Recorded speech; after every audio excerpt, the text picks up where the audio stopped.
Princess of Wales undergoing treatment, made a very passionate video yesterday. She's very much in the public eye. She's put herself firmly back in the public eye with that statement for all the reasons we have been discussing. And I'm very pleased to say now someone else who has been dealing with cancer very much in the public eye is our very own James Whale, MBE. James, welcome. Very good afternoon. It's great to have you. Thanks for joining the show. I guess I'll just get straight to the point, James. The Princess of Wales, she's obviously put herself very much in the public eye. Some would say she's been dragged into the public eye, but putting all that to one side for the moment, you've basically lived with her in the public eye. This is obviously going to be a service to many people. Additional pressure on you?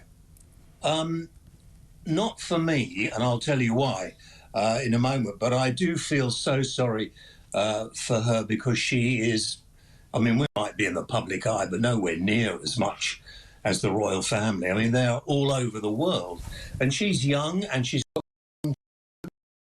got a father-in-law who's going through the same thing. It helps me a lot in ways of me thinking, I don't know why I'm feeling sorry for myself. You know, I've had a long life. I'm not cool with it, but you have to deal with it. And I have found, I mean, I had my first cancer 24 years ago, and I was very lucky. After a couple of years, it had disappeared, and I got 20 odd years without thinking about it.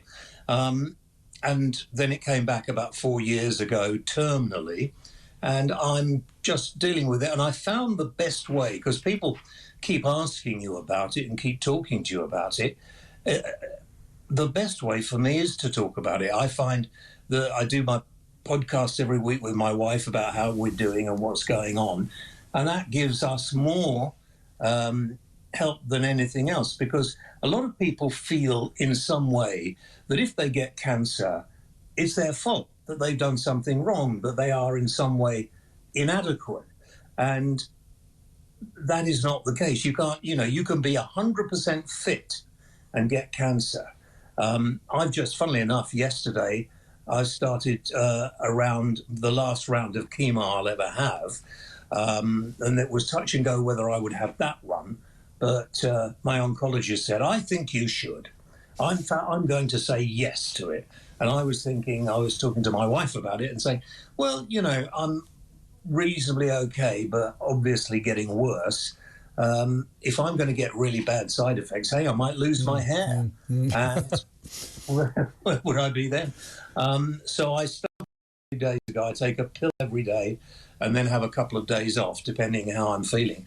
But talking about it, we're all going to die at some point. I don't want to be too glib, but talking about it helps. James, can you talk us about chemo? Obviously, she's going to be going through some chemo. Yeah. I suspect it's easy for all of us to have an idea of what it is and what it's like, but those who haven't been through it are probably completely wrong. I had a friend who went through it, and I probably still don't understand. Tell us, Nutley, what's it like? Well, it's pretty awful, really, in a way. It depends. I've had 4 different lots. They do targeted chemo now. Now, mine's the funniest thing I ever heard is I just imagined that I've got tumours in my lungs. I imagined that was lung cancer.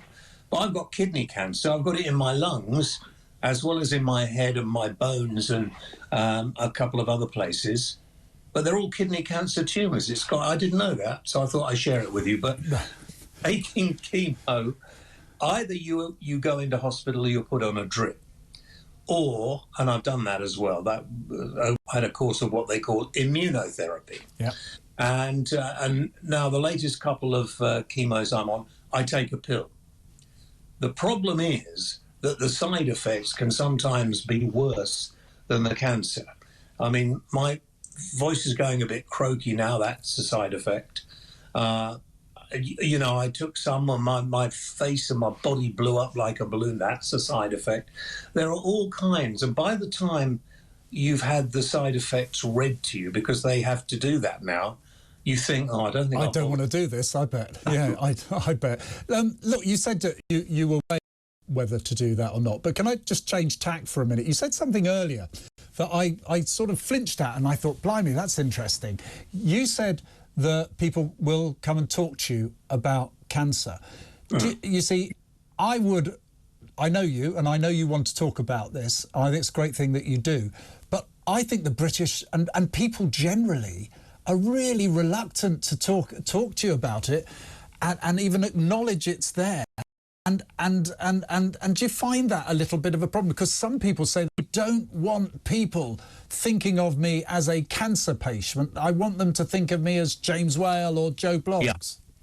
No, you're absolutely right. And some friends have not been in touch as much as they want to be. But when I say I want to talk about it, in the beginning for them it's very difficult. They like to use terms like the big C, and I don't like that. We're talking about cancer, right? Let's talk. 1 in 2 of us are going to have it, and all of us are going to die at some point of something. So we might as well. We don't talk about death. We don't talk about being seriously ill. And if you get cancer, people seem to be so embarrassed in many cases. So what I'm trying to do is say, look, you want to know what it's like you're asking me questions now. Let's talk about it. Let's some of the side effects of chemo are too hard to even talk about. I don't want to, we deal with them. You have to. And not only do you take the chemo, I'm probably on about 15 tablets a day or something like that for the past 4 years, but you take tablets to stop you having the side effects. It's quite, in a way, it's quite strange. I think of my tumours as a little family having a party in my body. Yeah, and sometimes they invite you and you indulge too much, perhaps in a bizarre way.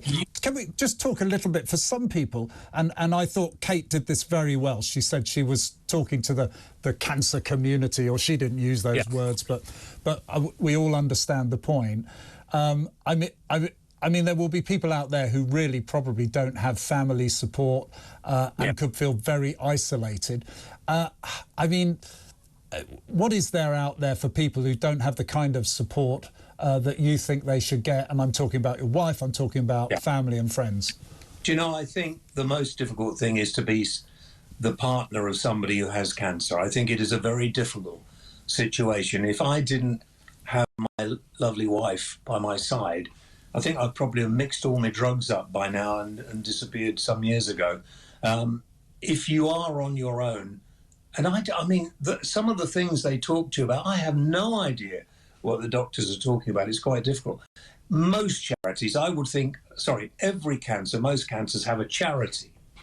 And however you feel about charities, get in touch. You know, when I first had cancer, there wasn't much around, so we set up this network, which is still going, now called canceruk.co, I think, .org. Kidney Cancer UK, sorry. My brain's going. I blame it on tumours. And actually, if you joke about your cancer with other people, it helps a little bit for them to realise that, don't hide from it. Don't be embarrassed about talking about it. But if you need someone to talk to about it, and everybody does, you can't get away on your own. So you need to be in touch with a charity or an organisation that handles your cancer and talk with them. Macmillan nurses are brilliant. I've got a Macmillan nurse and she's amazing. This sounds, don't take this the wrong way, but I've been planning for the end for a while now, and everybody says, God, you look well. How are you today? I say, I'm dying. And that usually shuts them up. But I'm sorry, mate, I talk too much. I'm in touch with my hospice, and they have been brilliant. And when the time comes, that's where I'm going to go. OK, now, another thing you are doing, and tell me about what this does for you mentally, apart from anything else, and I'm sure it gets you away from your wife, gives her a break. You work, James. You've got your show. You're a powerhouse still.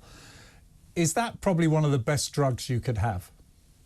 My show is keeping me going, and Nadine will say, I cannot understand how on a Friday and Saturday, obviously I get a bit of makeup on and make myself look slightly better. You mean you haven't got it on now? You are looking all right, mate. I'm well, this new I'm not kidding about possibly on this new chemo I might lose my hair, but I don't think it'll make much difference.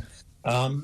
No, I look forward to it. I unfortunately I can't do as much as I did. I focus on my Saturday night show, and I come into the studio to do it. Before that, I was doing a few nights, but from home, and energy is a problem with cancer. If you had a physical job, you probably wouldn't be able to do it. But if you work for a firm where you have a physical job, if they could find you something else that would just help keep you going, it's my best medicine. Talk is my best medicine. And I don't think I've become too nice and too sort of soft in doing it. But you do get some James, I can confirm you haven't. Oh, good. But good. Listen, just let me take you down another road very briefly, because, as you know, I'll eventually have a producer shouting at me, and your usual advice is ignore them. I was about to say, that's what you told me a few years ago, and I do try to do that. But can we just talk a little bit about the impact of the public eye around Kate? Because she had some of the most, I mean, I just don't know where to begin. The conspiracy theories that were going around about her struck me as saying something pretty bloody terrible about our society. Appalling. There is a bunch of people who call themselves Republicans. In fact, I actually had to, I was going to interview some tonight. I've cancelled it. I couldn't contain myself. And they have been so appalling. The royal family, somebody's going to knock on my door in a minute. I can see outside. I'm sorry about that. The royal family is what makes Britain different to so many other countries. You know, everybody goes on and moans about us and moans everything, but every bloody person wants to come and live here because it is the freest country you will ever live in. And probably, I don't know, probably too free at the moment. We've got ourselves into such a mess. We go changing the football shirt without asking anybody, take our flag off it. I mean, I quite like a new flag, but I like 3 lions on the flag. Well, there you go. We'll have the Cross of St George with 3 flags. I think would be a very good idea. I've had loads of calls on that today, and I suspect that I'm going to take that campaign idea up and see if they like your idea.